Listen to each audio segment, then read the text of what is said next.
कमजोर, बेसहारा, उनकी पीड़ा को महसूस करने वाले सम्मानित मंत्री श्री राजेंद्र पाल गौतम जी हमारे बीच में हैं।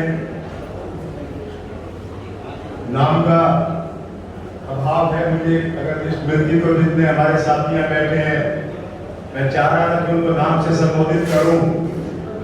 सभी ओबीसी के जो योद्धा हैं, जो लड़ाके हैं, जो ओबीसी के लिए काम कर रहे हैं, जो आज यहाँ इकट्ठा हैं, मैं सबको नमन करता हूँ और नाम की जो कड़ी अधूरी रही उसकी माफी मांगते हुए आगे उसको पूरा करने का हमेशा संबोधित करता रहूँगा।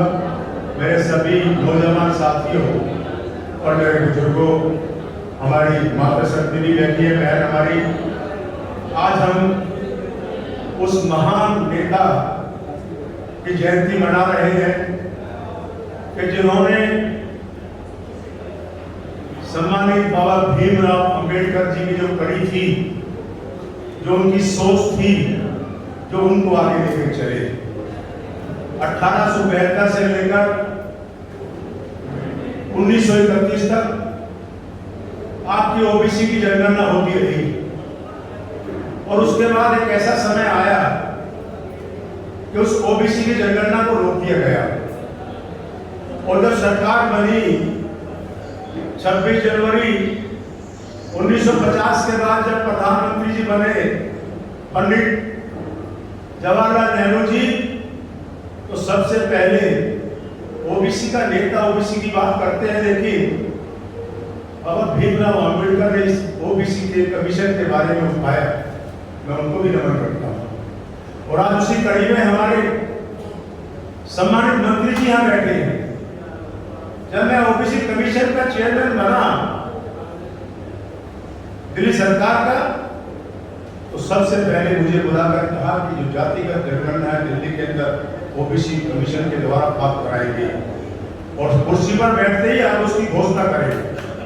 और वो फाइल मेरी 2 बार मिलने गया, उनसे पूछा कि आपने वो फाइल तैयार की नहीं, कि मेरे पास फाइल पहुंची नहीं अभी तक।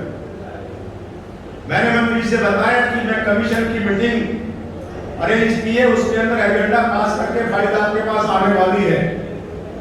ऐसे हमारे मंत्री जी और ऐसे हमारे मुख्यमंत्री जी, मैं इस कड़ी में बाद में आऊंगा।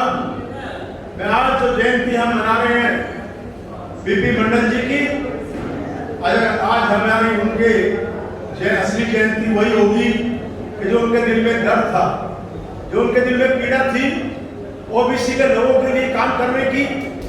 जब अभी बता रहे थे भाई अनिल जैन जी कि कैबिनेट मंत्री बनने की वो खुशी उनके दिल में नहीं थी, जो ओबीसी कमीशन के चेयरमैन बनने की खुशी थी।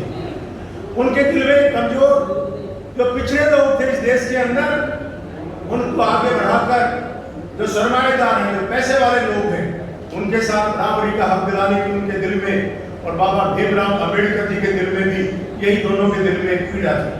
और बाबा भीमराव अंबेडकर जी ने तो 2 पॉइंट के पीछे, उसमें 1 पॉइंट ओबीसी कमीशन का गठन करने की बात थी, जब उनकी नहीं सुनी गई, कानून मंत्री के रूप में 1 साल के अंदर रिजाइन कर दिया था।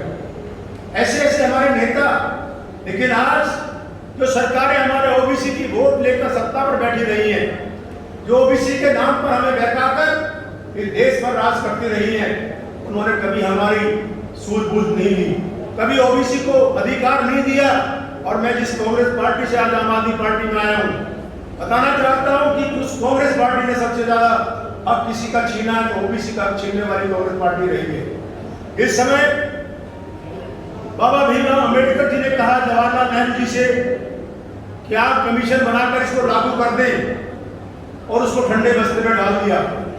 और जब हमारे बीपी मंडल जी ने अपनी रिपोर्ट 80 में जब दी, उस रिपोर्ट को भी उस समय की प्रधानमंत्री जब मोरारजी देसाई जी हट गए, स्वर्गीय इंदिरा गांधी जी थी, उन्होंने ठंडे बस्ते में डाल दिया।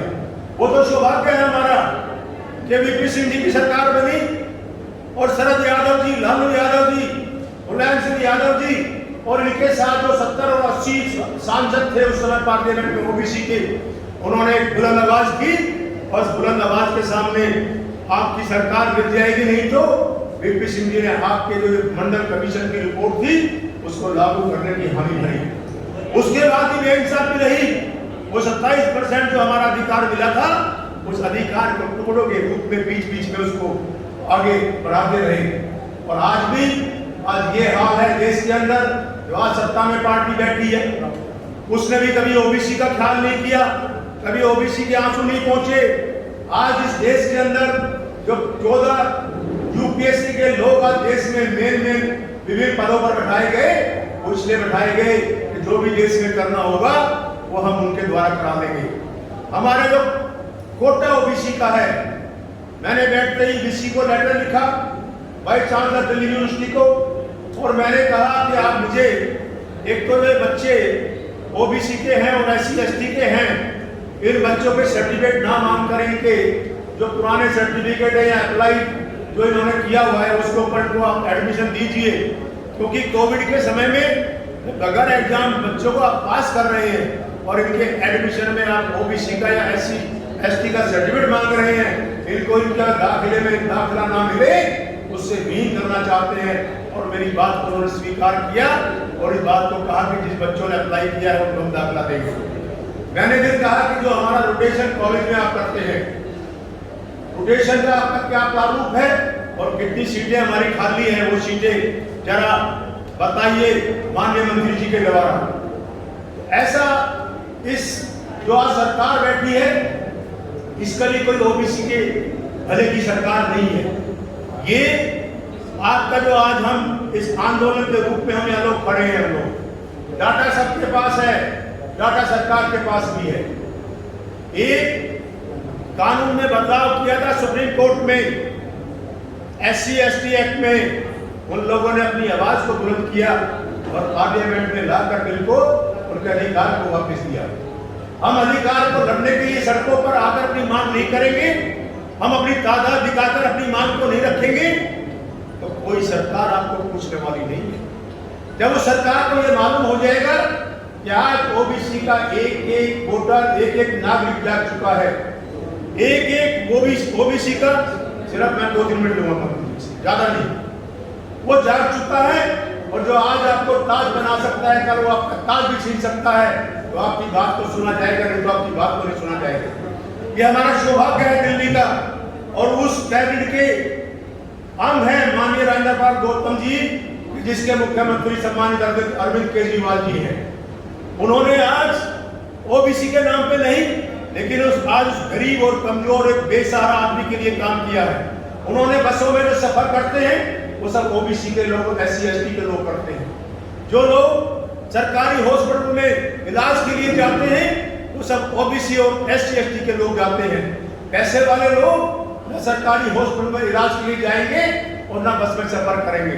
सरकारी स्कूल में भी बच्चे उनके पढ़ते हैं जो ओबीसी और एससी एसटी के लोग होते हैं। उन सब का जो ख्याल दिल्ली में किया है, मैं बधाई देता हूं उस मन से कि आज हमारे माननीय मंत्री जी ये भी उसी रास्ते पर चलकर उसको पूरा करने जा रहे हैं। इन्होंने मुझे कहा कि 93 का एक्ट आपके ओबीसी में एक ऐसा पेज फंसा हुआ है, जो बाहर के लोग आए हुए हैं उनको ना तो वो उस राज्य के जहां से वो आते हैं उसके रहते हैं और जिस राज्य में आके दिल्ली में वो बैठे हैं ना उसके रहते हैं। इसको आपने खत्म करना है। और उन्होंने, मैंने इनसे रिक्वेस्ट की कि जी उसके लिए मैं तैयार हूं।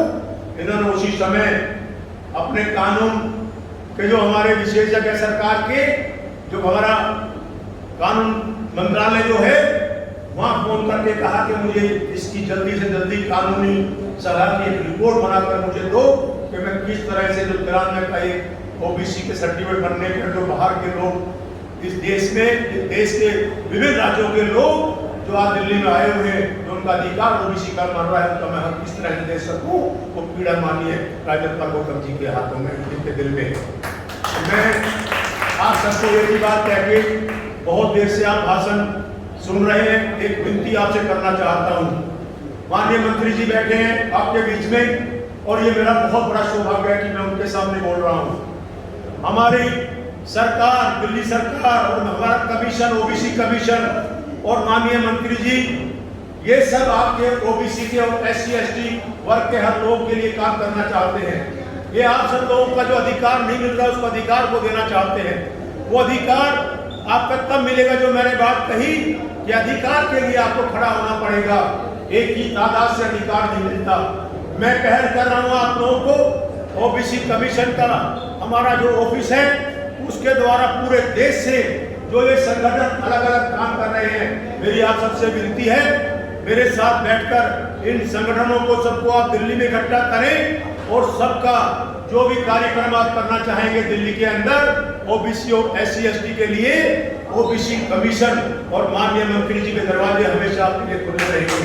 आप आकर जो मेरा ITO पे विकास मीनार में ऑफिस है, ओबीसी की लड़ाई के लिए, ओबीसी के हक के लिए, SC ST के लिए जो भी आप अधिकार के लिए आप लोग आएंगे, मैं आपका उसका स्वागत करूंगा और जो भी उसके अंदर काम करने की एक सीमा होगी, चाहे वो अरेंज करने की सीमा हो, जो बाहर से लोग आएंगे उनकी आवभगत करने की सीमा हो, जो आप एक बड़ा जो यहाँ एक रैली या बड़ा आयोजन करने की आपकी इच्छा होगी उसकी बात हो, हर चीज के लिए मैं और हमारे माननीय मंत्री जी से निवेदन करते हुए मैं आपको कहना चाहूंगा कि हमारी माननीय मुख्यमंत्री जी और माननीय मंत्री जी सबके दरवाजे आप सबके लिए खुले हैं और आप इस ओबीसी कमीशन का जो भी उपयोग कर सकते हैं आप पिछड़े वर्ग के लोगों की भलाई के लिए, मैं हमेशा आप सबके साथ था, रहूंगा और आपके साथ संघर्ष में शामिल हूँ। जय मंडल।